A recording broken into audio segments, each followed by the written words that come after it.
جلیبی میں رنگ پڑتا ہے نا، کلر، گلاب جامن وغیرہ میں، بوندی وغیرہ میں، آپ جو کھانے والا رنگ ہے 2 روپے کا رنگ لے آئیے اور اس پانی میں ڈال دیجیے اور پانی رکھ دیجیے. اگر لال رنگ ڈالا ہے تو پانی کیسا ہو جائے گا؟ لال. گرین کلر ڈالا ہے تو پانی کیسا ہو جائے گا؟ گرین. یلو کلر ڈالا ہے تو پانی کیسا ہو جائے گا؟ یلو. پیلا. اب کیا آپ کے باپ بھی رنگ کو پانی سے الگ نہیں کر پائیں گے؟ کر کے دکھاؤ. کیوں؟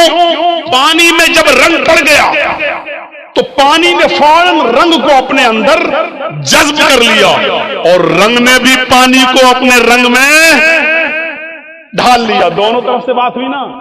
پانی میں رنگ ڈالا گیا، پانی نے فوراً رنگ کو اپنے اندر جذب کر لیا، لیکن رنگ نے بھی پانی کو اپنے رنگ میں ڈھال لیا.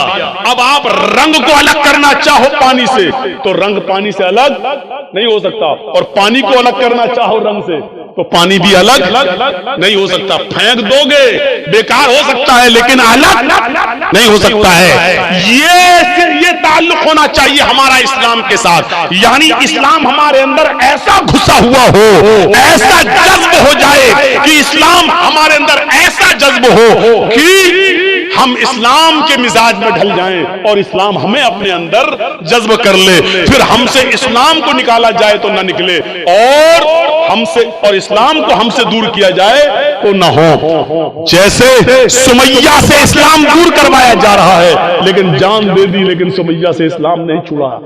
حضرت بلال سے اسلام چھڑایا جا رہا ہے لیکن بلال نے کہا جان دے دیں گے لیکن اسلام نہیں چھوڑیں گے. میرے پیارے ساتھیوں، اسلام کے ساتھ ہمارا تعلق رنگ اور پانی کی طرح ہونا چاہیے کہ ہم سے اسلام دور کیا جائے تو نہ ہو، اور اسلام سے ہم کو دور کیا جائے تو ہم کو دور نہ کیا جا سکے. یہ تعلق ہونا چاہیے ہمارا اسلام کے ساتھ. میرے پیارے بھائیوں، یہ اسلام کے تعلق سے میں نے چند باتیں آپ کے سامنے رکھی ہیں. اسلام یہ مذہب ہے، اس مذہب کو پہچانو. 2 گھنٹے کی تقریر میں اور کتنی باتیں آپ کے سامنے کہی جا سکتی ہیں. میرے بھائیوں سوچو، غور کرنا چاہیے ہمیں اور آپ کو. پھر کبھی آپ بلائیں گے تو پھر دوسرے ٹاپک کو اچھالیں گے.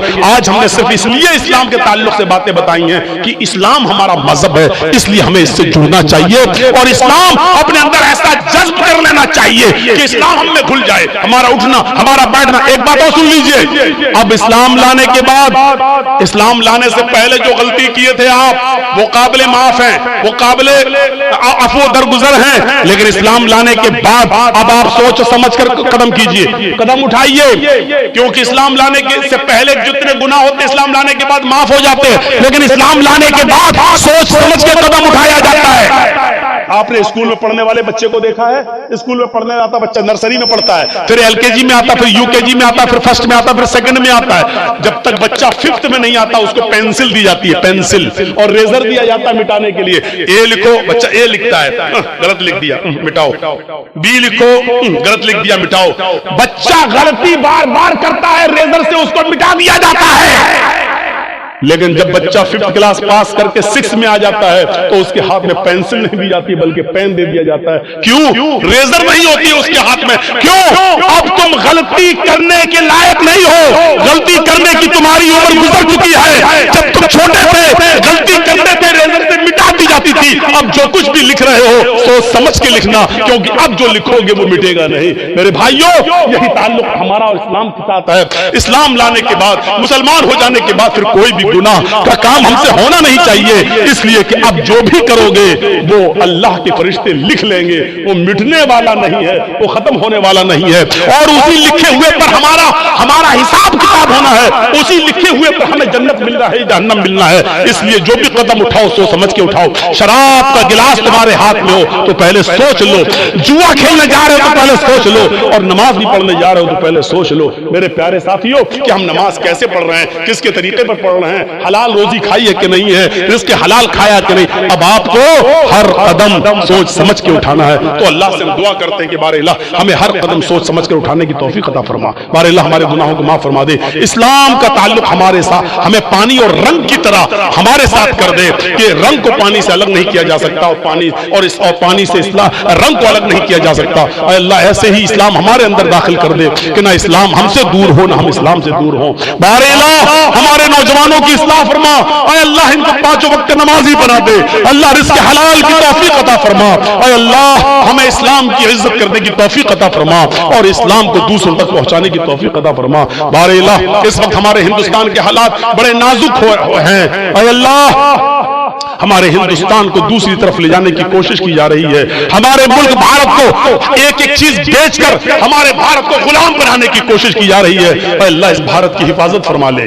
اے اللہ چوروں سے ڈکیتوں سے اس ملک کو محفوظ فرما دے۔ اے اللہ یہ ملک ہندو اور مسلمان، سکھ اور عیسائی سب نے مل کر لڑ کر آزاد کرایا تھا، آج کچھ نااہل لوگ اس ملک کے ساتھ غداری کرنے پر تلے ہوئے ہیں اور تفرقہ پھیلا کر ہندو مسلم کر کے اس ملک کی ایکتا کو اور اکھنڈتا کو ختم کرنا چاہتے ہیں۔ اے اللہ ہمارے ملک میں، ہمارے بھارت میں امن و چین و سکون پیدا فرما دے، شانتی پیدا فرما دے۔ اے اللہ جو اس ملک کو مٹانے کی کوشش کر رہے تو ان کو مٹا دے، اے اللہ جو بھارت کو مٹانا چاہتے تو ان کو مٹا دے، اے اللہ جو بھارت کے ساتھ غداری کر رہے ہیں اے اللہ تو اسی بھارت میں ان کو عبرتناک سزا عطا فرما۔ اے اللہ جو ہمارے بھارت کو نوچ نوچ کے کھا رہے ہیں اے اللہ تو ان کو تباہ و برباد کر دے، ان کو نشٹ کر دے، اے اللہ ان کو بعد میں آنے والے لوگوں کے لیے نشان عبرت بنا دے۔ بار الہ جب تک تو ہمیں زندہ رکھ، اسلام پہ زندہ رکھنا، اور جب ہمارا خاتمہ ہوتی ایمان پر ہمارا خاتمہ فرمانا۔ وما علینا الا البلاغ المبین وآخر دعوانا ان الحمدللہ رب العالمین۔ السلام علیکم ورحمۃ اللہ وبرکاتہ۔ آپ میرے بھائیوں، یہ ہمارا ایک ساتھی ہے، راجدھانی چینل چلاتا ہے، آپ یوٹیوب پر راجدھانی چینل کے نام پر جب سرچ کریں گے تو آپ کو وہ مل جائے گا، آپ اس کو سبسکرائب کر دیجیے گا، بیل آئیکن دبا دیجیے تو آپ کو ہماری اور ہمارے علاوہ اور علماء کی تقریریں آپ کو نوٹیفیکیشن میں ملتی رہیں گی، آپ ان کو سن سکتے ہو۔ راجدھانی چینل ہے، اس کو سبسکرائب کریے اور بیل آئیکن دبا